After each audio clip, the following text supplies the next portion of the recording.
Hello students, good morning. पहा, आपण तुमचा इयत्ता 8वीचा सामान्य विज्ञान या पुस्तकातील टॉपिक नंबर 9 सुरू केलेला आहे.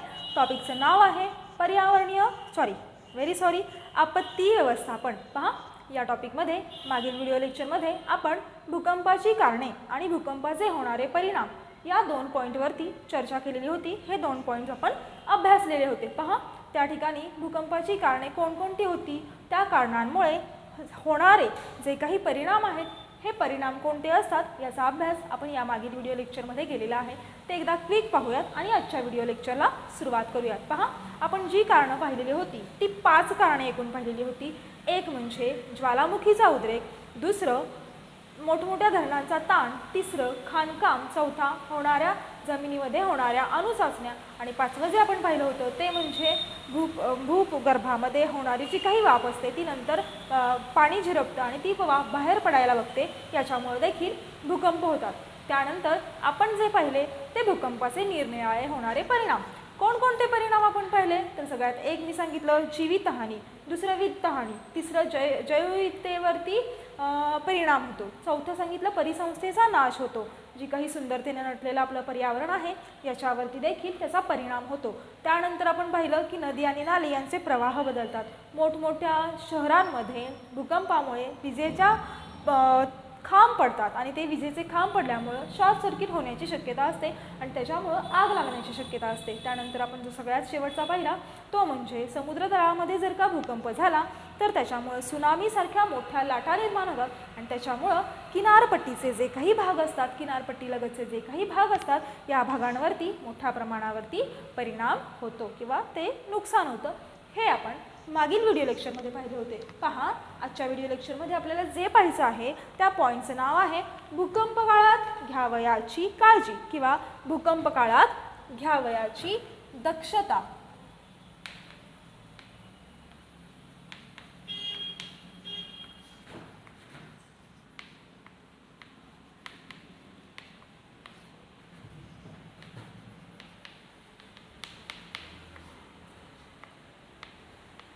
आपण दक्षता असं देखील इथं लिहूयात. पहा, आता भूकंप काळामध्ये कोणकोणती काळजी घ्यायची आणि ती कशा पद्धतीने घ्यायची याचा आपण अभ्यास करणार आहोत. परिणाम तर आपण अभ्यासले, मग यातून सुटकेचे पर्याय काय आहेत किंवा कशा पद्धतीने आपण त्यावेळी जर का आकस्मितपणे भूकंप निर्मिती झाली किंवा भूकंप झाला, धरणीकंप झाला तर आपण कशा पद्धतीने स्वतःला तिथं वाचवू शकतो हे आज आपण पाहणार आहे. भूकंप काळात घ्यावयाची काळजी किंवा दक्षता. त्यातील जो पहिला पॉईंट आहे, समजा तुम्ही भूकंप काळामध्ये किंवा भूकंपामध्ये घरी असाल. एक लिहूयात आपण, भूकंप काळात घरी असल्यास तुम्ही काय करणार, कशा पद्धतीची काळजी घेणार. पहा, समजा तुम्ही घरी आहात आणि अचानकपणे भूकंप झालेला आहे तर तुम्ही काय करणार त्या ठिकाणी. तर त्या ठिकाणी पहिली गोष्ट करायची, घाबरून जायचं नाही. घाबरून न जाता इकडे तिकडे पळायचं नाही आणि इतरांनाही घाबरवायचं नाही, जेणेकरून त्यांना देखील त्याची भीती वाटेल. त्यांना देखील काय करायचं, धीर द्यायचं काम करायचं. आता धीर द्यायचं म्हणजे काय करायचं, आपण ही प्रसंगावधान तिथं दाखवायचं आणि काय करायचं, जर का तुम्ही घरामध्ये असाल तर सगळ्यात पहिली गोष्ट घाबरून न जाता सैरा वैरा इकडं पळायचं नाही. मग काय करायचं, ज्या ठिकाणी आहात त्या ठिकाणीच शांत उभं राहायचं. सो आपण इथं लिहूयात पहिल्यांदा, आहे त्या ठिकाणी किंवा असं म्हणूयात आहे त्या जागेवर शांत उभे राहणे.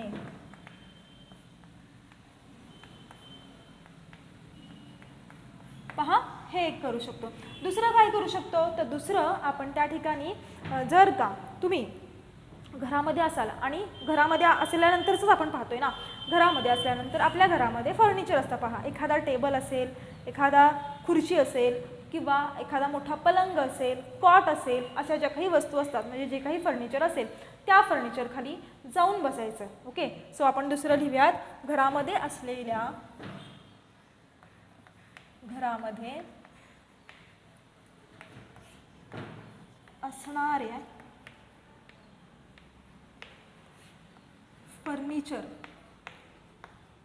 फर्निचर कोण काय लिहू शकतो आपण त्याच्यामध्ये, टेबल असेल, खुर्ची असेल, मोठा पलंग असेल, कॉट असेल, याखाली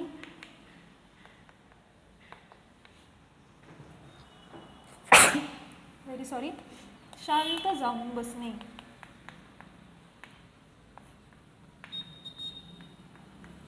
पहा, जोपर्यंत जमिनीचा काही कंप आहे, जमीन हादरायची बंद होत नाही तोपर्यंत काय करायचं, तिथंच जाऊन बसायचं.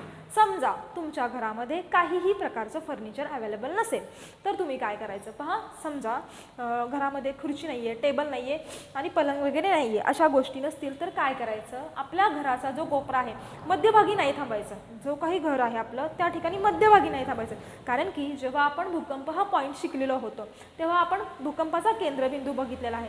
भूकंपाचा केंद्रबिंदू म्हणजे भूकंपाची असणारी तीव्रता ही कुठं सगळ्यात जास्त असते मी तुम्हाला सांगितलं होतं, तर ही मध्यभागी सगळ्यात जास्त असते. सो मध्यभागी नाही थांबायचं. काय करायचं मग, आपल्या घराचा जो काही कोपरा असेल, जोपर्यंत जमिनीची हालचाल, जमिनीचा हादरा बंद होत नाही तोपर्यंत त्या जमिनीच्या घराचा कोपरा बघायचा आपला आणि त्या ठिकाणी बसायचं. आता ते कसं बसायचं तर पहा, सांगते तुम्हाला. तिसरं आपण लिहूयात, घराच्या जमिनीचा हादरा किंवा जमिनीचे धक्के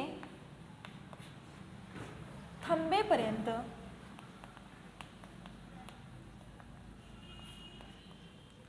घराच्या कोपऱ्यात बसणे. घराच्या कोपऱ्यात शांत बसून राहणे. आता पहा, बसायचं कसल्या अवस्थेत आहे, असंच बसायचं नाही, मस्तपैकी एन्जॉय करायला बसलेलं आहे अशा पद्धतीत नाही. तर काय करायचं, तुम्ही पूर्णपणे गुडघ्यावरती बसायचं. गुडघ्यावरती आपले जे दोन कोपर आहेत हे दोन कोपर गुडघ्यांवरती ठेवायचे आणि आपलं जे डोकं आहे हे आतमध्ये झोकून द्यायचं, म्हणजे स्वतःचा चेहरा आतमध्ये झोकून द्यायचा. अशा परिस्थितीत, अशा अवस्थेत बसायचं. ज्या पद्धतीने आपण पलंगाखाली बसणार की नाही किंवा कॉटखाली बसणार की नाही, तसंच जरी हे फर्निचर नसेल तरी देखील अशाच अवस्थेत किंवा अशाच स्थितीत जोपर्यंत जमिनीची हालचाल थांबत नाही तोपर्यंत त्या जमिनीच्या कोपऱ्यात बसून राहायचं. हे सगळं कधी करायचं, तुम्ही जर का भूकंपाच्या काळात घरामध्ये असाल तर. पहा, आता समजा तुम्ही घरामध्ये नाही आहात, तुम्ही ऑफिसला गेलेले आहात किंवा ऑफिसमधून सुटलेला आहात, अशा वेळेस जर का भूकंप झाला आणि तुम्ही घरी परतत आहात, तुमच्या जे काही चारचाकी वाहन आहे त्यातून घरी परतत आहात, तेव्हा काय करायचं, त्यावेळेस कोणत्या प्रकारची काळजी घ्यायची ते आता आपण पाहूयात. पहा, सो आपण लिहूयात, चालत्या गाडीत असताना घ्यावयाची दक्षता किंवा काळजी. इथं लिहूयात आपण,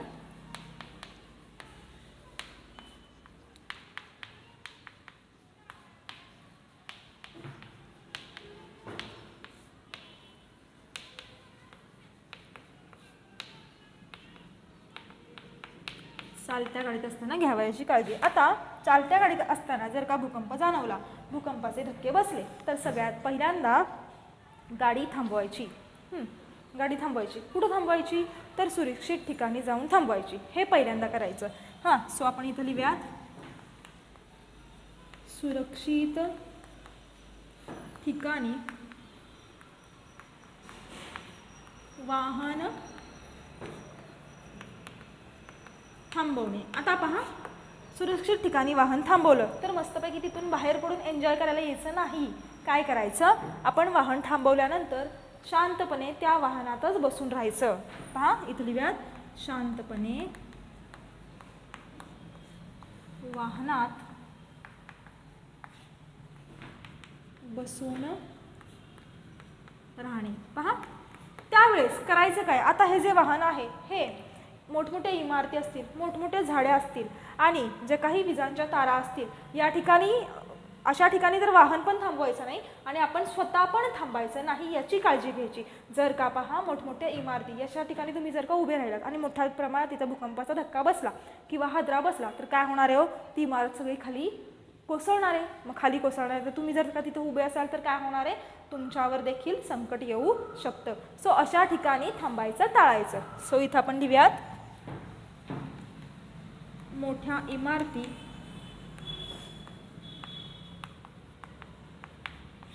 झाडे, विजेच्या तारा तारांजवळ व खांबाजवळ थांबू नये. पहा, हे पहिले आपण 2 पॉईंट्स.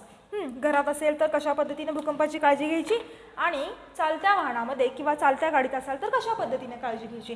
हे 2 पॉईंट्स लक्षात आले, सोपे आहेत, आले असतील. पहा, तिसरं आपण पाहूयात की भूकंप जर का झाला तर भूकंप काळात काय काय करायचं नाही. Do and don'ts. हे काय झाले? डू म्हणजे तुम्ही हे करायचं. तर आता आपण पाहूयात डोंट्स म्हणजे जे करायचं नाही. सो इथं लिहूयात आपण भूकंप काळात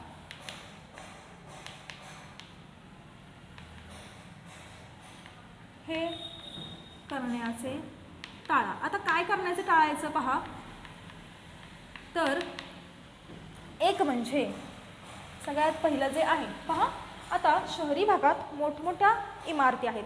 इमारती इतक्या मोठ्या आहेत की पहा 30 मजली, 20 मजली, 25 मजली, 40 मजली, म्हणजे हे मजले कसे आहेत तो खूप आहेत, अनेक आहेत. म्हणजे अशा ज्या बहुमजली इमारती आहेत, आता त्या ठिकाणी चालत जाण्यासाठी थोडं ना पायी चालत जाणार आहेत 50व्या मजल्यावरती, 60व्या मजल्यावरती. मग या ठिकाणी काय असतं, मोठ्या प्रमाणावरती लिफ्टचा वापर केलेला असतो. तर ते लिफ्टचा वापर करायचा नाही. कधी? तर भूकंप काळात. सो आपण इथं लिहूयात बहुमजली इमारतीमधील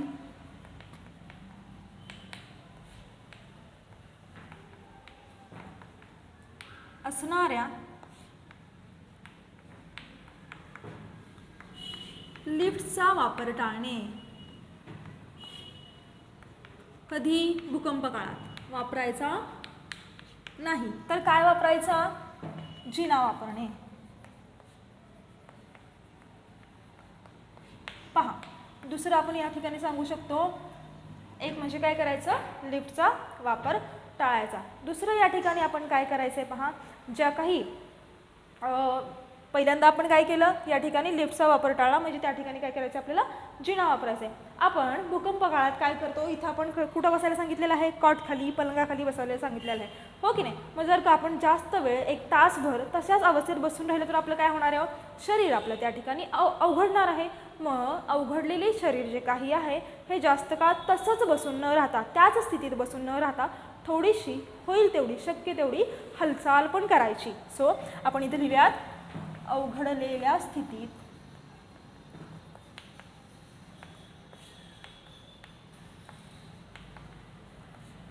तसेच बसून न राहता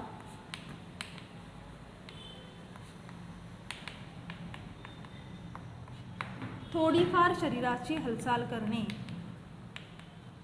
हे करायचं नाही आणि हे करायचं. ओके, थोडीफार शरीराची हालचाल करणे. हा पॉईंट दुसरा पण होऊ शकतो. पहा, हे करण्याच्या टाळामध्ये तुम्ही हे 2 लिहू शकता, हे करामध्ये हे 2 लिहू शकता. सो हा एक आणखी पॉईंट होऊ शकतो वेगळा. पहा, आणखी तिसरं काय करायचं पहा, भूकंप काळामध्ये जेव्हा मोठमोठे भूकंप होतात, जसं की मी तुम्हाला सांगितलं, विजेच्या तारा, विजेचे खांब हे पडतात आणि त्यामुळं शॉक सर्किट होण्याची शक्यता असते. शॉर्ट सर्किट झाल्यामुळं काय होतं, तर आग लागण्याची शक्यता असते. अशा वेळी सगळ्यात पहिल्यांदा घरातील जो मेन स्विच असेल, इलेक्ट्रिसिटीचा, विजेचा, तो दक्षतापूर्वक बंद करायचा. पहा, सो असं लिहूयात,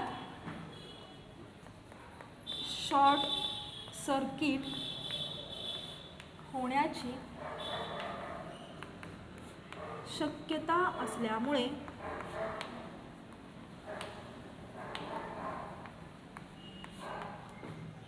घरातील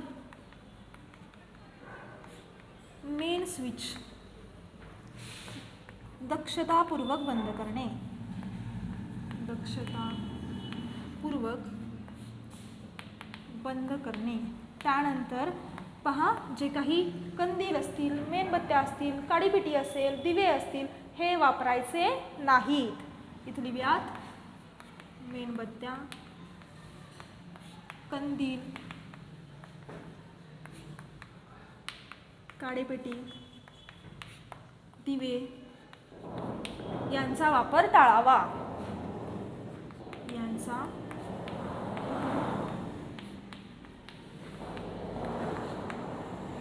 कशाचा वापर करायचा मग? बॅटरी आणि टॉर्च. तर बॅटरी आणि टॉर्चचा वापर करावा.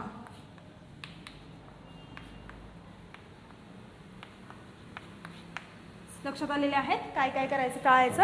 पहा, भूकंप काळात हे करण्याचं टाळा, म्हणजे हे करायचं नाही. पहा, पुढचा जो पॉईंट आपण पाहणार आहोत तो म्हणजे भूकंपरोधक इमारती. भूकंपरोधक इमारती. आता भूकंपरोधक इमारती म्हणजे काय? तर अशा इमारती की ज्यांना भूकंप जरी झाला तरी कोणत्याही प्रकारचा धोका पोचत नाही, अशा इमारतींना भूकंपरोधक म्हणजे ज्यामुळं हानी होणार नाही अशांना काय म्हणायचं? भूकंपरोधक इमारती असं म्हणायचं. पहा, जमिनीची काही प्रमाणामध्ये धोका सहन करण्याची मर्यादा असते आणि अशा मर्यादेमध्ये जे काही बांधकाम होतात त्या बांधकामांना भूकंपरोधक बांधकाम असे म्हणतात. हे भूकंपरोधक जे बांधकाम असतात हे भारतीय शासनाच्या एका कोडच्या द्वारे होतात आणि तो जो कोड आहे तो कोड 456 IS 456. काय आहे तो कोड? IS 456. याच्या अंतर्गत अशा भूकंपरोधक बांधकामांचे भूकंपरोधक इमारतीचे बांधकाम होते.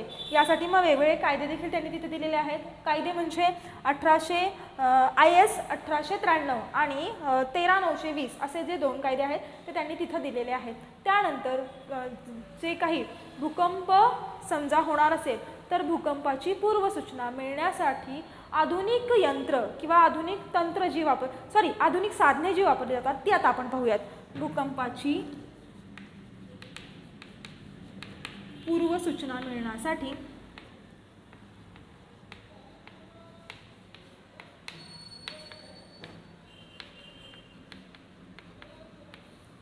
वापरात येणारे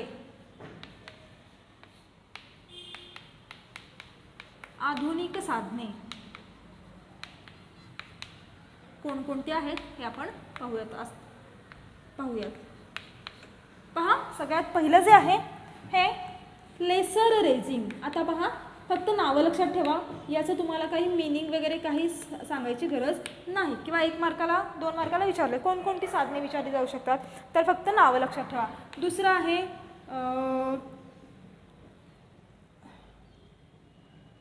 टिल्ट मीटर.